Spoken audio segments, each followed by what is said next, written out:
Motorhead Garage, the program that each week introduces you to and shows you how to install the latest in exciting and innovative products for your vehicle. Now here's your host, Dave Dobson. Hey there, Motorheads. Thank you for tuning in. You know, we usually hear from John Gardner later in each show, but this time we're going to kick things off with John from a few years ago. This is from our old studio. Now here at Motorhead Garage, we're all about our tunes, but sometimes you run into a classic Mustang like this where the owner wants to keep it absolutely classic. We don't want to disturb the radio, and it doesn't work. We want tunes. So I'm here with Matt. You got the solution from Out of Sight Audio.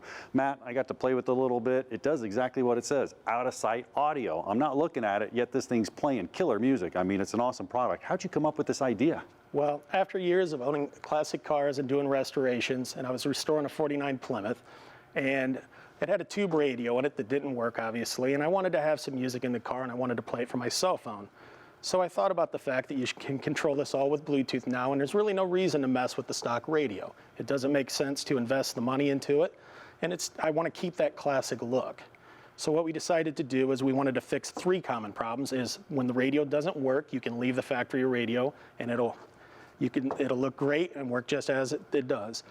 You can leave a factory radio in there that is working, which will work fine until you start streaming Bluetooth to it, then it'll switch off and this will take over, giving you modern sound and modern amplification.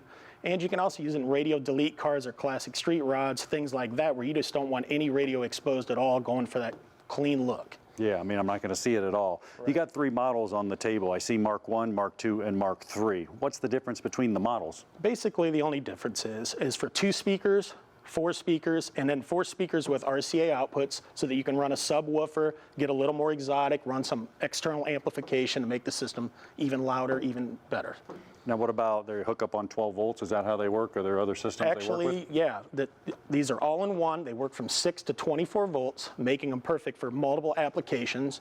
Golf carts, boats, big trucks, things like that. You can use them with British vehicles. They also work with positive and negative earth vehicles. Wow, yeah, even the super old cars. Right. Now, what about the speaker system, though? I mean, this is cool, but now I got to go upgrade with all new speakers. It's going to cost me a fortune. Actually, you can leave the stock speakers in there. As long as they work, this will work just fine with that setup.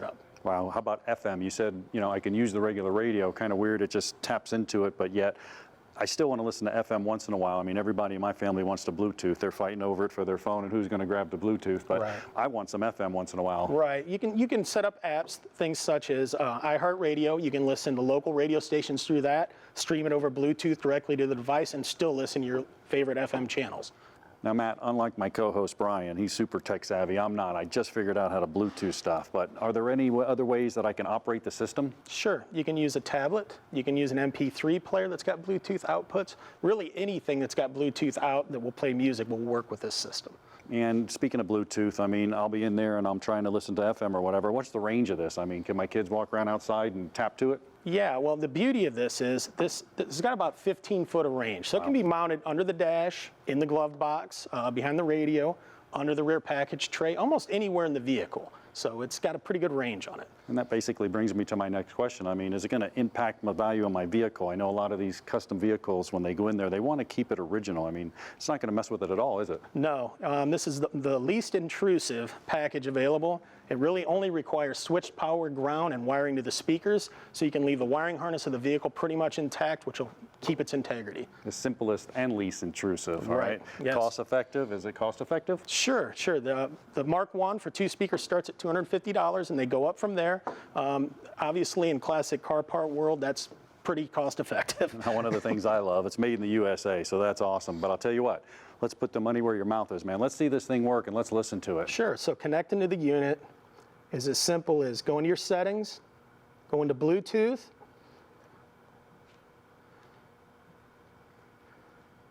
like any other device, it's just going to go ahead and recognize it. I mean, yeah, it's going to go out and look for it. So there's out of sight audio right there. Bam. Connect to that. Now we're connected, and then you go back out, go to your music. There you go. And just start playing your music. Listen to that. That's all there is to it. And then the volume and everything's controlled directly from the phone. Wow. Sounds great. Works great. Hooks up. Hey, what's the website? Where can we find it? OutofsightAudio.com. Keep it right here because we're just getting started here on Motorhead Garage, presented by DragonfireTools.com.